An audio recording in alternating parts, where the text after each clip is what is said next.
Sebetulnya sholat mudah, maka jangan bersulit. Oh, saya bengkel, tetap kau bengkel. Sujud ke oli ini suci. Siapa bilang oli najis? Mulai kapan oli najis itu? Dari mana oli najis? Itu kan mudah sholat. Yang di pantai basah, sholat dengan baju basah sah. Siapa bilang? Tinggal nyebur ke pantai, naik, sholat Allah Akbar, cari kiblat, sudah selesai sholat. Bajunya basah boleh. Lah ini kita perlu permudah ilmu-ilmu gini.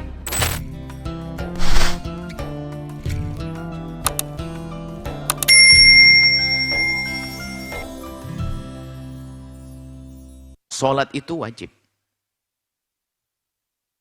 Dan begitu agungnya sholat. Bagaimana tidak? Ibadah spesial. Yang kita munajat, kita langsung dialog dengan Allah. Iyyaka na'budu wa iyyaka nasta'in. Dan seterusnya. Kalau Nabi kan dimulai dengan Isra Mi'raj. Saat-saat istimewa. Dan ibadah yang agung adalah sholat. Antara kita dengan Allah. Dan begitu besarnya pahalanya.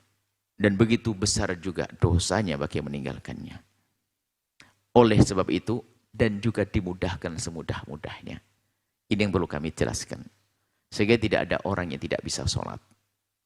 Kalau ada orang yang tidak bisa sholat, itu yang salah gurunya. Dan tidak ada yang berat dalam melakukan sholat. Kalau ada orang berat melakukan sholat, itu yang salah gurunya. Memang wajib berdiri bagi yang mampu. Anda nggak bisa berdiri, boleh duduk kan. Tapi yang bisa berdiri kok sholatnya duduk, ya nggak sah sholat fardu. Wong seger buger sehat begitu, lompat-lompat bisa, nggak bisa berdiri, ya nggak bisa. Tapi kalau memang ada seseorang yang tidak mampu berdiri, karena lemah fisiknya sakit, boleh duduk kok. Nggak bisa duduk, boleh baring, kayak kurang apa? Nggak bisa baring, agak susah, telentang. Kakinya ke arah kiblat, tengkoknya sedikit diganjel dengan bantal, dadanya diarahkan kiblat, selesai. Nggak ada air, nggak bisa wudhu pakai tayamum kok. Nggak ada air, nggak ada debu, langsung sholat. Menghormat waktu. Selagi akal masih ada, nggak ada istilahnya meninggalkan sholat. Nggak ada alasan sama sekali. Bahkan jika dia berlumuran najis sekalipun, padahal syarat sahnya sholat adalah harus suci dari najis. Tato-nya berlumuran najis yang dia tidak mungkin untuk mensucikannya. Nggak ada air, nggak ada debu, tetap sholat. Dihukum dia mau digantung oleh musuh. Tetap wajib sholat. Jadi nggak ada istilah meninggalkan sholat. Cuman yang perlu diketahui berbeda-beda caranya.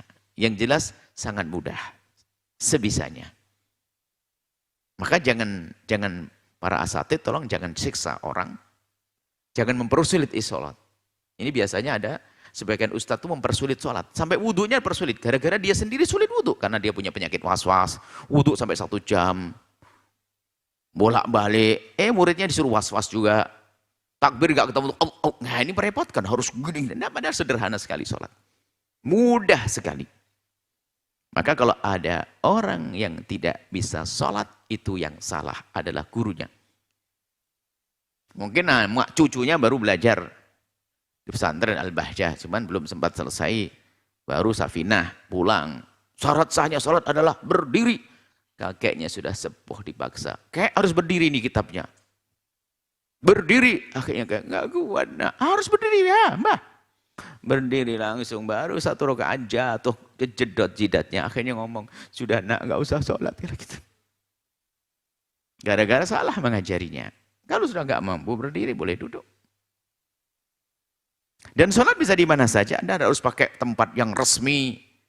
Anda bisa saja di pabrik Anda.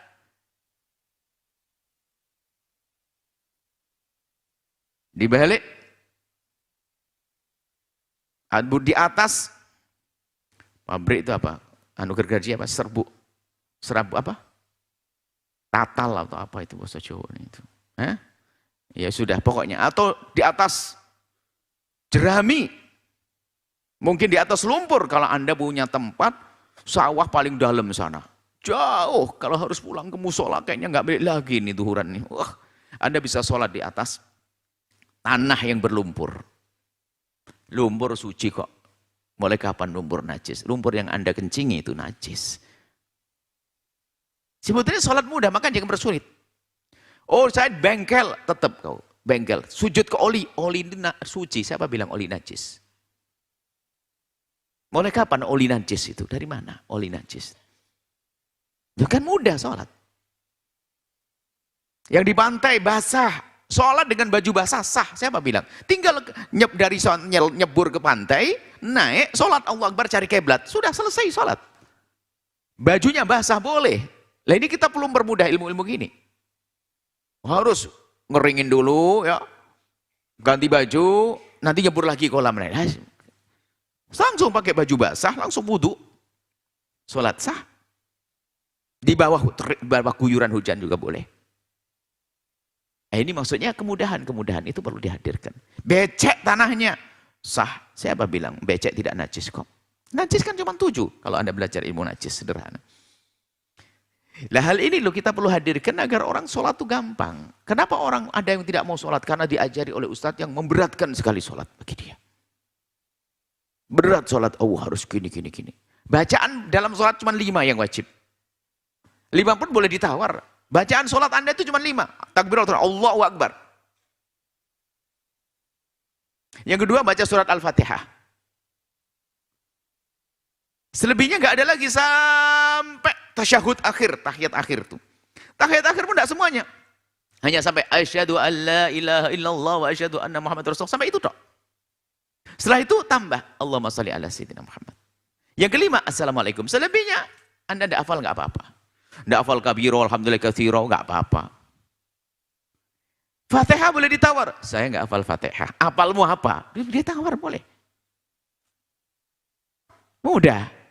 Yang nggak boleh nawar sudah hafal Fatihah pakai baca yang lainnya itu nggak sah. Nggak apa. Sudah hafal Fatihah, saya pengen gaya ayat yang lain gimana? Nggak bisa dong. Fatihah harus. Kalau ya bagi yang hafal, yang tidak hafal bisa diganti dengan yang lainnya. Bisa dengan ayat yang lainnya sampai dengan zikir. Bisanya hanya la ilaha illallah, saya baru masuk Islam. La ilaha pakai la ilaha illallah. Ya. Kemudahan ini harus dihadirkan. Ya, ternyata dibaca cuma 5. Siapa nggak bisa Allahu Akbar? Siapa nggak bisa surat Al-Fatihah? Boleh ditawar kok. Ini sederhana, mudah sekali.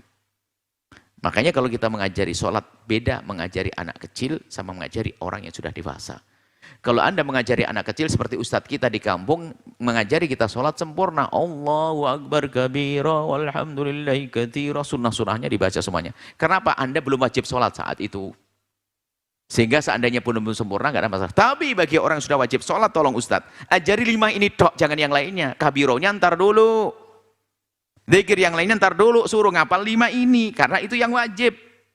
Karena dia hari itu juga setelah masuk Islam, setelah tobat wajib sholat. Kalau anak kecil kan belum wajib sholat. Jadi kalau mengajarkan harus beda, ada ilmunya dong. Jadi kalau ada orang mu'alaf dan sebagainya, jangan diajari kabirau dulu. Ajari Allahu Akbar dulu. Oke, sudah bisa Allahu Akbar? Bisa. Berarti Fatihah. Fatihah sambil pulang di atas mobil suruh ngerekam Fatihah. Bisa apa? Kalau enggak baca. Oleh bismillah. Allahu Akbar. Alhamdulillahirabbil alamin. Sah baca pakai kertas juga boleh kok. Wong dia belum hafal kok. Kan gampang banget. Subhana rabbil azimi sunnah, surbil a'la sunnah. Rabbi fili warhamni wajburi warfa'ni warzuqni dina afi sunnah. Itu sunnah. Nah itu betul. Jadi perlu kita pahamkan bahwasanya sholat itu mudah. Sholat di tanah sah. Bumi Allah tuh termasuk keutamaan umat Nabi Muhammad. Semua tempat boleh jadikan tempat sholat. Tempat ibadah yang tidak harus, kalau kita bisa sholat di mana saja. Baru nanti bicara tentang keutamaan, kemuliaan, sholat berjamaah, dan ini babnya beda. Nanti dulu, penting sholat dulu ini.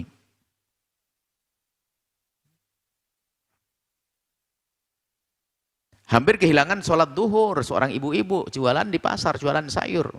Sudahlah berdiri aja ibu di atas sayurnya, sujud di atas sayur. Saya nggak bawa mukena, ibu kan sudah pakai baju muslimah yang solehah itu, yang bagus. Ini kan bukan mukena. Siapa bilang sholat harus pakai mukena? Yang penting menutup aurat. Kakiku kelihatan, lipat pakai sarung suamimu. Atau kaos kaki, selesai. Ini sampai di sini, kasih peniti, cetret, selesai. Jadi gini, selesai. Pakai baju, sudah sholat, nggak usah pakai mukena juga sah. Nggak harus pakai mukena. Ini yang perlu kami hadirkan, karena apa? Yang meninggalkan sholat dosanya sangat besar. Lihat perbedaan para ulama. Sehingga ada yang mengatakan meninggalkan sholat, biarpun dia meyakini sholat wajib.